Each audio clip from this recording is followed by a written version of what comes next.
உதகையில் இன்றும் நாளையும் துணைவேந்தர்களுக்கான மாநாட்டை ஆளுநர் கூட்டியிருக்கக்கூடிய நிலையில் துணைவேந்தர்கள் அதனை புறக்கணித்திருக்கிறார்கள். அண்மை செய்தியாக திரையில் பார்க்கிறோம்.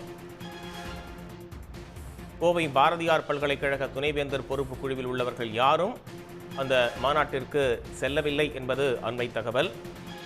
கூடுதல் விவரங்களோடு செய்தியாளர் பிரபாகரன் இணைப்பில் இருக்கீங்க. விரிவான தகவல்.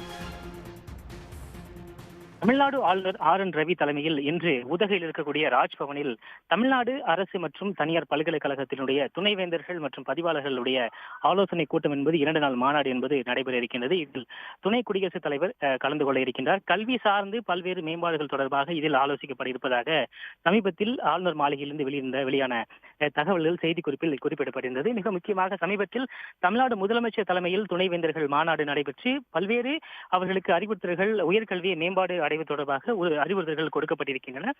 இந்த துணைவேந்தர் நியமனம் என்பது மாநில அரசுடைய கட்டுப்பாட்டில் வந்ததன் பின்பாக இந்த சட்டம் நிறைவேற்றியதன் பின்பாக தற்பொழுது இன்றைய தினம் இந்த துணைவேந்தர்கள் மாநாட்டில் பல்வேறு துணைவேந்தர்கள் மற்றும் துணைவேந்தர்கள் இல்லாத பல்கலைக்கழகங்கள் இருக்கக்கூடிய அந்த பொறுப்பு குழுவில் இருக்கக்கூடிய பேராசிரியர்கள் பதிவாளர்களும் கலந்து கொள்ளாமல் இருப்பது தற்பொழுது தகவல் வெளியாகிருக்கின்றது. அதன்படி இன்றைய தினம் இந்த நீலகிரியில் நடக்கக்கூடிய துணைவேந்தர் மாநாட்டில் தமிழ்நாடு வேளாண் பல்கலைக்கழகம் மற்றும் பாரதியார் பல்கலைக்கழகத்திற்கு இந்த துணைவேந்தர்கள் இல்லாத நிலையில் அந்த பணியிடங்களுக்கு இருக்கக்கூடிய அந்த பொறுப்பு அதிகாரிகள் இன்றைய தினம் செல்லவில்லை என்று தெரிவிக்கப்பட்டிருக்கின்றது.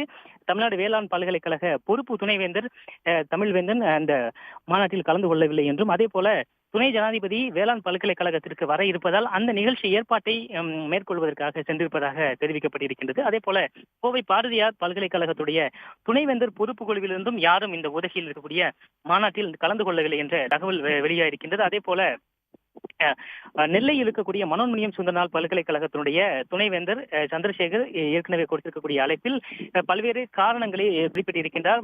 அதாவது யாரும் பங்கேற்காத போது தான் எதற்கு பங்கேற்க வேண்டும் என்ற ஒரு கருத்தையும் தெரிவித்திருக்கின்றார். சொந்த காரணத்திற்காக வெளியூர் சென்றிருந்ததாகவும் மற்றவர்கள் வந்தால் தானும் மாநாட்டிற்கு செல்ல வேண்டும் என்று நினைத்திருந்ததாகவும் கடைசி நேரத்தில் யாரும் வராத தகவல் கிடைத்ததால் தானும் கலந்து கொள்ளவில்லை என்று தகவலும் அவரை தெரிவித்திருக்கின்றார். அதே போல மதுரை காமராஜர் பல்கலைக்கழக பதிவாளர் ராமகிருஷ்ணன் ஊட்டியில் நடைபெறக்கூடிய இந்த துணைவேந்தர் மாநாட்டில் கலந்து கொள்ளவில்லை என்றும், ஏற்கனவே இந்த சர்ச்சையா இருக்கக்கூடிய நிலையில் நீண்ட நாட்களாக இந்த பல்கலைக்கழகத்துடைய மேம்பாடு தொடர்பாக எந்த நடவடிக்கைகளும் எடுக்காத நிலையில் அந்த பொறுப்பு குழுவில் இருக்கக்கூடிய அதிகாரிகள் பதிவாளர்கள் இந்த செனட் சார்ந்து இருக்கக்கூடிய நிர்வாக குழு உறுப்பினர்களும் கலந்து கொள்ளவில்லை என்று தகவல் வெளியாகிறது. தொடர்ந்து பல பல்கலைக்கழகத்திலிருந்து இந்த பொறுப்பு குழுக்கள் தான் செயல்பட்டு வருகின்றன.